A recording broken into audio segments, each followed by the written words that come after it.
할렐루야. 이제 더운 날씨 가운데 이제 이렇게 또 하나님께서 지켜주시고 보호해 주셨다가 이 수요일 나와서 예배하면서 우리가 오늘 말씀을 나누는데, 오늘 말씀 화목에 대한 그러한 말씀을 우리가 함께 나누면서 우리 교회가 또 우리 교회종들이 우리 모든 성도들이 이제 주 안에서 화목을 이루면서 예배하는 그러한 진정한 예배자들이 되기를 소원합니다. 자, 우리는 하나님의 자녀이면서 그 하나님을 예배하는 사람들입니다. 그래서 우리를 예배자라고 그렇게 하죠. 그래서 예배자는 먼저 예배하는 것이 가장 중요해요. 예배를 한다 해서 예배자입니다. 그런데 그 예배자가 먼저 삶 속에서 사람들과의 관계에서 화목을 이루는 것이 매우 중요하다라는 거예요. 오늘 예수님의 이 말씀 가운데에는 그것에 대해서 이야기하고 있습니다. 노하지 말라라는 그러한 주제로 예수님이 말씀하시는데, 이제 우리가 예배자로 하나님 앞에 서되 화목을 이루고 사람들과 잘 관계를 맺은 가운데에서 예배하는 예배자로 서라라는 것이죠. 형제자매와 화목을 이루는 것에 최선을 다하는 삶을 우리가 살아가야 된다는 거예요.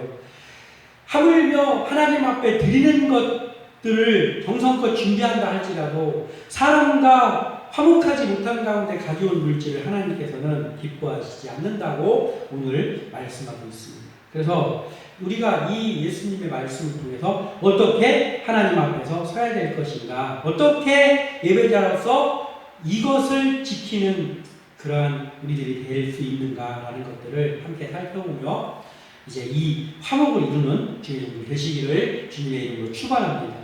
먼저 21절에서 22절에 보면 옛사람에게 말한 바 살인하지 말라, 누구든지 살인하면 심판을 받게 되리라 하였다는 것을 너희가 들었으나 나는 너희에게 이르노니 형제에게 노하는 자마다 심판을 받게 되고 형제를 대하여 나가라 하는 자는 공회에 잡혀가게 되고 미련한 놈이라 하는 자는 지옥불에 들어가게 되리라. 아멘. 이렇게 기록하고 있습니다. 바로 형제를 미워하거나 또는 형제들을 업신여기지 말아야 된다라는 것을 오늘 예수님께서 말씀하고 있습니다. 형제에게 단순히 노하지 않는 것을 이제 넘어서 그를 미워하거나 또는 업신여기지 말아야 된다는 거예요. 오늘 25절에 있는 21절에 있는 이 말씀, 21절에서부터 26절까지의 이 말씀은 10계명에서는 6번째 계명, 살인하지 말라에 대한 그런 내용입니다. 그래서 예수님은 살인이라는 그러한 범위를 어디까지 지금 정하고 있느냐? 직접 사람을 죽이는 거기에서 머무는 것이 아니라 거기서 더 나가서 다른 사람을 미워하는 것, 그것도 살인이다라고 오늘 예수님께서 말씀하시는 거예요. 그러니까 미워하고 그를 욕하고 그를 판단하는 것, 거기까지도 마음에서는 이미 살인한 것이다라고 예수님께서 오늘 말씀하고 계십니다. 사람은 죄의 속성을 가지고 있습니다. 그래서 이 죄의 속성을 가진 우리는 다른 사람들을 바라볼 때 다른 사람을 사랑하는 마음도 가질 때가 있죠. 우리가 긍휼히 여기기도 하고 다른 사람을 사랑하는 마음도 얼마든지 갖습니다. 그러나 반대로 다른 사람을 미워하는 마음을 가질 때는 또한 얼마나 많느냐라는 거예요. 그래서 이 말씀을 이제 준비를 하면서 제가 제 자신을 돌아볼 때 나도 역시 다른 사람을 사랑하는 때도 있었지만 다른 사람을 미워하고 판단할 때가 참 많았다라는 것을 다시 한번 생각하게 됩니다. 이것이 죄로 연결된다는 것을 우리가 알아야 된다는 것이죠. 그러니까 예수님께서 형제에게 나가라고 하고 미련한 놈이라고 욕을 하고 또 형제에게 노하고 이러한 것들을 살인과 같은 범죄에 넣는 것은 뭐냐면, 그러한 것들을 할 때 우리의 마음은 이미 그 사람을 마음으로는 죽이는 그러한 결과를 낳는다는 거예요. 즉시 그러한 마음을 갖는 순간에 죄로 연결된다는 거예요. 우리가 이러한 마음, 노하는 마음, 그리고 상대방을 핀잔하는 미워하는 마음, 이러한 것들을 우리가 가지고 있다라고 하면 우리가 10계명의 6번째 계명, 살인하지 말라라는 계명을 우리가 지켰다고 떳떳하게 말할 수 없다라는 거예요. 미움의 마음을 가지고 살지 않기 위해서 우리는 그래서 어떻게 해야 됩니까? 기도해야 됩니다. 때에 따라서는 억울한 일 당할 때가 있지 않습니까? 내가 무엇을 하지 않았는데 나에게 어떠한 해를 끼친다든지 또는 억울한 일을 당한다든지 그게 살다 보면은 그런 일들이 많이 있습니다. 그렇다고 해서 그 일을 당했을 때 내가 그것으로 인해서 상대방을 미워하는 마음을 갖고 또 상대방을 욕하는 마음을 우리 갖잖아요.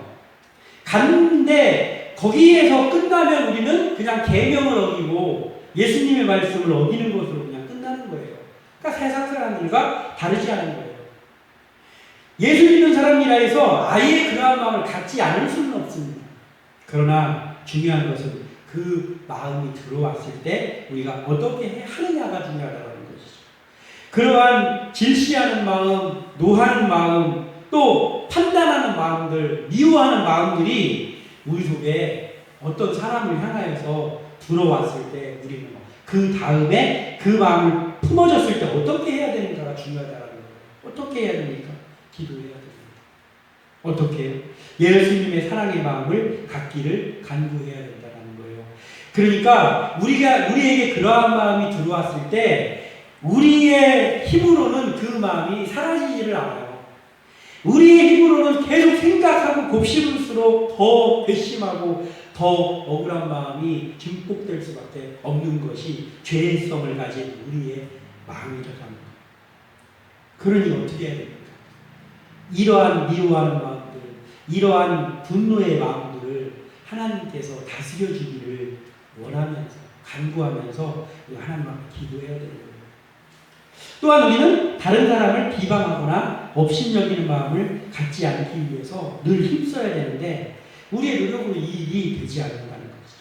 그래서 하나님께 늘 도움을 구해야 된다는 거예요. 그러니까 예수님께서 주시는 마음, 성령께서 우리 속에서 내주하셔 역사하는 그 마음이 있어야 이게 다스려지고 남을 미워하는 마음을 갖지 않을 수도 있고 그 마음을 삭힐 수도 있고 그게 된단 말이죠. 그러나 우리의 방법으로 함초를 씌웠다가 어떻게 하나 이걸로는 잘 되지 않습니다. 우리가 이것을 하기 위해서 남을 미워하거나 또는 업신여기거나 또는 판단하거나 이러한 것들을 하지 않기 위해서 그러한 마음이 우리 속에 불일듯 들어왔을 때 우리는 즉시 하나님 앞에 기도해야 된다는 거예요. 이러한 마음이 사라지게 도와달라고 기도해야 됩니다. 그래서 하나님께서 주시는 마음, 주님의 마음을 우리 속에 주실 때만이 그게 가능하다는 거예요. 왜냐하면 주님이 억울한 일을 따지면 주님만큼 억울한 분이 어디 있습니까? 주님만큼 화가 날 만한 일을 당한 분이 어디 있냔 말이에요. 그런데 주님께서는 저들이 저희 죄를 알지 못한다고 그들을 용서해달라고 기도하신 표본이 되신 분이에요.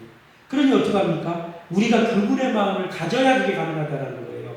그러기에 우리가 이러한 마음이 불릴 듯 일어날 때 하나님 앞에 예수 그리스도의 이름으로 기도해야 되는 것이죠.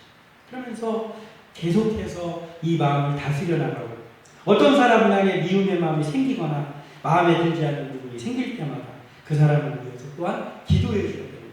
그러니까 그럴 때 우리 마음이 평안해질 수 있는 것이죠. 그리고 그 마음이 사라질 수 있는 거예요. 그러니까 나의 마음을 다스려달라고 기도하고 또 그 분노의 대상인 사람의 이름을 불러가면서 그를 위해서 기도해야 되는 거예요. 기도가 안 나오지만 기도해야 되는 거예요. 그러면 하나님의 때에 그것이 해결이 되더라라는 거예요.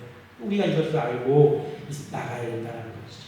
또한 23절과 24절에 이렇게 기록하고 있어요. 그러므로 예물을 제단에 드리려다가 거기서 내 형제에게 원망 들을 만한 일이 있는 것이 생각나거든 예물을 제단 앞에 두고 먼저 가서 형제와 화목하고 그 후에 와서 예물을 드리라. 아멘. 이것도 매우 중요한 일이죠. 하나님이 우리에게 원하시는 삶의 자세는 무엇이 있습니까? 두 가지가 있어요. 그게 가장 큰 대명이라고 했습니다. 무엇입니까? 첫째는 하나님 사랑, 둘째는 이웃 사랑, 그러니까 사람을 사랑하는 거예요. 형제 자매를 사랑하는 거예요. 예수께서 이르시되 내 마음을 다하고 목숨을 다하고 뜻을 다하여 주 너의 하나님을 사랑하라 하셨으니 이것이 크고 첫째 되는 계명이요 둘째도 그와 같으니 내 이웃을 내 자신같이 사랑하라 하셨으니 이 두 계명이 온 율법과 선지자의 강령이니라. 아멘. 마태복음 22장 37절에서 40절에 예수님께서 말씀하신 거예요. 사람들이 와서 예수님, 어떤 계명이 가장 큰 계명입니까? 예수님을 시험하면서 물어본 질문입니다. 그 질문에 예수님께서는 너무나 명확하게 10계명의 모든 것들을 포함하고 있고, 그리고 가장 완벽하게 그것을 그들에게 이야기하십니다. 첫 번째 무엇이요? 하나님을 목숨을 다해서 사랑하는. 두 번째도 그와 같으니까 이 첫 번째 하나님 사랑하는 것만큼 중요하다 이거예요. 내 이웃을 내 자신같이 사랑하라. 이 두 계명이 온 율법과 선지자의 강령이니라. 이렇게 말씀합니다. 그러니까 강령이라는 건 뭐예요? 강령. 즉 반드시 지켜야 되는 거예요. 율법과 선지자의 강령. 반드시 지켜야 되는 거예요. 이것을 지키지 않으면 안 된다는 것이죠. 이게 말씀으로만 있는 것이 아니라 하나님께서 어떻게 하셨습니까? 오늘 예물을 제단에 드리려고 예물을 하나님이 얼마나 기뻐하셔요. 예물을 가지고 왔을 때. 근데 그 예물을 가져왔는데 그 가져온 사람이 형제하고 화목하지 못하고 막 사람들과의 관계가 막 엄청나게 원수지간이 돼 있고 남의 마음을 아프게 하고 이렇게 한 상태에서 하나님께 드리겠다고 가져오면 그가 하나님께서 기뻐받으시지 않는다는 거예요. 그래서 먼저 가서 그 모든 것들을 사랑에 대해서 모든 것들을 해결한 다음에 와서 하나님께 예물을 드려라라는 거예요. 이 예수님의 말씀입니다. 형제와 화목하지 못하고 드리는 예물은 온전히 하나님을 기쁘게 하지 못한다라는 거예요. 자, 우리가 지난주에 어버이주일이었는데 그 어버이주일 하면 생각나는 말씀이 하나 있는데 고르반이라는 말이 있잖아요. 고르반이 무엇입니까? 그 유대인들이 부모님을 공경해야 되는데 부모님에게 뭐 이렇게 맛있는 것도 사드리기도 하고 또 쓰실 수 있는 물건 같은 것들도 이렇게 사드리기도 하고 또 마음이 편하게 해드리기도 해야 되는데 이 부모에 대한 것을 안 하려고 그 부모들에게 그런 것도 안 해주려고 고르반이라는 거를 하는 거예요. 뭐냐? 내가 드릴 것은 하나님께 드림으로 이제 끝났다 이렇게 하는 거예요. 그래서 내가 하나님께 예물을 드려야 되기 때문에 부모를 공경하는 데에 쓸 그 물건이 없다라는 거예요. 그러니까 하나님께 드린 사람은 하나님께 정성껏 드린 사람은 부모에게 드리지 않아도 그게 죄가 되지 않는다. 이게 고르반이라는 거예요. 이게 얼마나 잘못된 교육입니까? 하나님이 하나님의 대리자를 세우는 부모에게 막 그를 기쁘게 하지 않는 그러한 사람이 와가지고 하나님 앞에 드리면 하나님이 그 예물을 받으시면서 기뻐하시겠냐는 거예요. 그렇지 않다는 거죠. 이런 고르반 같은 거를 만들어서 자기 합리화를 시키는 거예요. 이것이 바로 형제와 또는 이웃과 화목하지 못한 사람의 예물드림입니다. 우리는 하나님을 사랑하는 마음을 표현하기에 있어서 늘 함께 있는 우리 형제자매들, 우리 부모, 우리 친구들 또는 우리 주위에 있는 그냥 사람들에게까지 화목하기를 힘써야 된다는 거예요. 그러한 화목을 이루려고 하는 그러한 사람으로 우리가 서 있을 때 그 모습을 가지고 와서 하나님 앞에 예물을 드리고 예배를 드리면 그 예배를 하나님께서 기뻐 받으신다는 거예요. 교회가 하나님과의 관계에만 신경을 쓰는 것은 잘못된 것입니다. 그러니까 우리끼리 모여서 예배드리고 우리끼리 정말 같이 은혜 나누고 이렇게 하면 되지. 그런데 세상 사람들한테는 교회가 욕을 먹는다면 이것처럼 잘못된 것이 없습니다. 저 교회는 말이요, 동네 사람들을 전혀 생각하지 않고 자기들 그 편한 것으로 그냥 하고 이렇게 해서는 안 되는 거예요. 그 세상 사람들과의 관계를 잘 신경 쓰고 그러면서 그 사람들에게 유익을 끼치는 그러한 교회로 서 있을 수 있어야 되는 거예요. 세상 사람들한테 유익을 끼치지도 못하고 세상 사람들한테 요구도 먹는 교회로 거기 서 있는데 거기서 드려지는 예배를 하나님께서는 너 가서 제발 저 사람들하고 화목하고 와서 예배를 드리던 예물을 드리던 해라 라는 거예요. 그래서 우리 교회 함께 나누는 교회, 이름도 함께 나누는 교회잖아요. 그래서 우리가 지금은 힘이 없는 작은 교회지만 우리가 가장 신경 써야 될 부분은 그런 부분입니다. 하나님 앞에 예배하지만 또한 함께 나누는 일을 등한히 하지 않는 그래서 우리의 그 하는 행동을 통해서 하나님이 증거가 되는 그러한 교회가 되기를 소원한다는 것이죠. 또 이러한 마음 가지고 나아가는 우리 교회들과 또한 우리 교회가 되시기를 주님의 이름으로 부탁드립니다. 또 25절에서 26절에 뭐라고 기록하고 있습니까? 너를 고발하는 자와 함께 길에 있을 때에 급히 사와하라.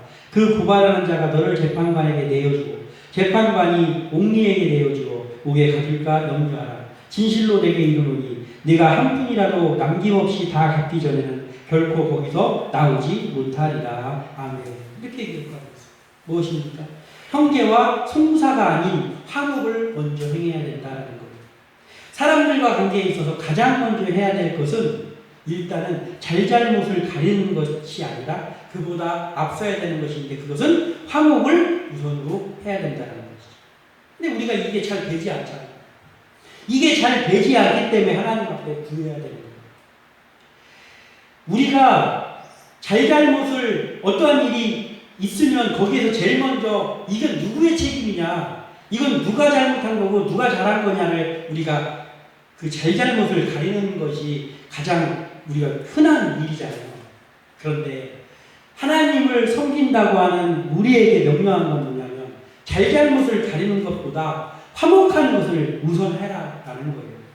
이러한 송사가 생길 지경에 있을 때 우리가 즉시 급히 사과하라. 말하자면 급히 화목하는 것, 그 법정에 이르기 전에 먼저 그 마지막 기회를 놓치지 말라는 거예요. 화목하는 거예요. 그 화목이 우선이다라는 것이죠. 그러니까 이게 우리가 참 어려운 일이잖아요. 그렇지만 오늘 말씀하고 있기에 우리는 이렇게 해야 된다는 것이죠. 교회에서도 송사가 많지 않습니까? 교회에서도 참 제가 전에 있던 교회는 이렇게 그런 것들이 붙여있고 해가지고 제가 가자마자 깜짝 놀란 적이 있는데 이게 참 교회 안에서도 송사가 성도와 성도 간에 또는 목사님과 성도 간에도 이루어지기도 하고 여러 가지가 있습니다. 그러니까 이런 것들은 덕이 되지 못하는 것이죠. 어떻게 해야 됩니까? 그 송사가 우선이 되는 것이 아니라 잘잘못이 우선이 되는 것이 아니라 오늘 말씀한 것과 같이 먼저 화목하는 것에 중점을 두고 이렇게 해야 된다는 거죠. 지난주에 우리 최신규 목사님이 설교하는데 그 바울과 바나바의 이야기를 하지 않았습니까? 일중심으로 있는 사람이 있고 또 사람이 그 중심이 되는. 그러니까 오늘 이 화목은 뭡니까? 좀 사람을 이렇게 다독거리고 화목하는 것. 이것이 바로 이 사람을 중심으로 먼저 생각하는 것이죠. 그래서 우리 교회에서 일을 잘 만들어가지고 지혜롭게 일을 잘 만들어가지고 하는 것도 중요하지만 그것이 먼저가 아니라 사람을 세우는 것이 먼저가 돼야 된다는 것이죠. 사람을 세우는 것이 먼저가 될 때 화목이 이루어질 수 있기 때문입니다. 이것을 우리가 명심하면서 우리 교회가 나가야 되겠다는 것이죠. 사람이 중심이 되면 어떻게 됩니까? 관용의 마음과 너그러운 마음이 그 관계의 방법이 되어집니다. 그러니까 이 화목이 이루어지려면 어떻게 해야 되냐? 화목이 이루어지려면 먼저 관용하는 마음이 있어야 돼요. 관용의 마음이 없으면 이게 안 되는 거죠. 용서의 마음이 있어요. 그리고 또 너그러운 마음, 그리고 양보하는 마음. 이런 것들이 그 사람과의 관계하는 방법의 주 방법이 되어야 되는 것이죠. 교회가 이러한 방법이 돼야 되는 것이죠. 교회가 먼저 관용하는 마음들을 가지고 있습니다. 또 용서하는 마음들, 너그러운 마음들, 양보하는 마음들 이런 것들을 가지고 있을 때 우리가 송사가 생기기 전에 화목하는 일로 해결되기가 쉽다라는 것이죠. 그런데 요만큼의 틈도 없어요. 요만큼의 틈도 없어서 그냥 딱 잘잘못만 따지는 식으로 간다면 계속해서 시비를 가려야 되는 일들이 생길 수밖에 없어요. 시비를 가려야 되는 일들이 많이 생기면 많이 생길수록 불화하는 쪽으로 가게 된다는 것이죠. 그래서 우리는 이 사람을 먼저 세우는 그런 마음, 일중심이 아니라 사람을 세우는 마음, 관용하는 마음, 너그러운 마음 가지고 일하는 함께 나는 또 우리 주의 종들 되기를 소원한다는 것이죠. 자신을 조금이라도 내려놓는 자세가 될 때 화목이 시작됩니다. 그러니까 나는 안 내려놓고 다른 사람이 변하기를 바라고 나의 자세는 변하지 않는다 보면 내가 변하는 것이 아니라 저 사람이 변해야지라고 한다면 어떤 화목도 이루어질 수 없다는 것이죠. 화목이 이루어지지 않으면 하나님도 기뻐하시지 않는다는 거예요. 그래서 일단은 어떠한 그 일이 일어났을 때 이것이 불협화음과 같은 일이 났을 때는 처음에는 불편하겠죠. 그러나 우리가 하나님 앞에 기도를 하면 하나님께서 그거에 대해서 그 다스릴 수 있는 마음을 주신다는 말이에요. 그럼 그 다음에 해야 될 건 무엇입니까?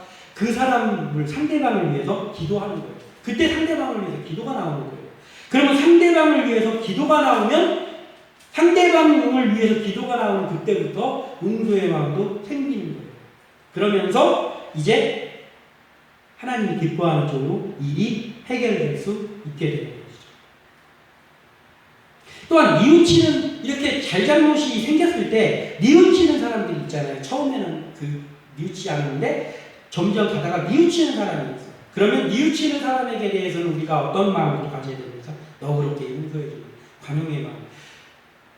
필요 없어. 넌 이제 끝났어. 그럼 필요 없어. 이래서는 안 된다는 것이죠. 잘못을 뉘우치는 사람에게는 언제든지 너그럽게 용서할 수 있는 마음을 가지고 있어요. 아니 더 나아가서 잘못을 뉘우치지 않았을 때 우리의 마음이 이미 그를 위해 기도하고 있어야 된다는 거죠. 그럴 때 우리에게 화목이 있다는 거죠. 또 송사와 같은 그러한 불미스러운 일들을 피할 수 있다는 거죠. 교회는 믿지 않는 불신자들의 삶을 비방하거나 죄악으로 치부해서는 안 돼요. 저 사람들은 예수를 안 믿기 때문에 그렇게 하는 거거든요. 근데 우리가 예수를 안 믿는 것을 생각을 해야 되는데 예수를 안 믿는 것을 빼고 그 사람들을 비방하거나 세상 사람들을 아주 그냥 무법천지처럼 살아간다 이렇게 말을 해서는 안 된다는 거죠. 예수를 믿지 않기 때문에 저들은 저의 죄를 알지 못하기 때문에 그런 거예요. 주님이 말씀하셨죠. 그래서 믿지 않는 불신자의 삶을 비방하거나 죄악으로 치부해서는 안 되고 오히려 그들을 주님의 사랑으로 감싸고 그들을 위해 우리가 기도해야 되는 것이 우리가 해야 될 일이다. 오늘 이 말씀들을 보면서 정말 이게 잘 되지 않는 말씀을 하면서도 잘 되지 않는 부분들이 바로 오늘 이런 말씀입니다. 그러나 잘 되지 않음에도 우리가 해야 되는 것이 바로 이 화목을 이루는 그러한 예배자의 모습이다. 그래서 우리 함께 나는 교회가 또 우리 주의 종들이 먼저 이러한 모습 가지고 서고 또 우리 함께 나는 교회가 이렇게 화목을 이루는 예배자들로 가득 찬 교회 되시기를 주님의 이름으로 축원합니다. 기도합니다.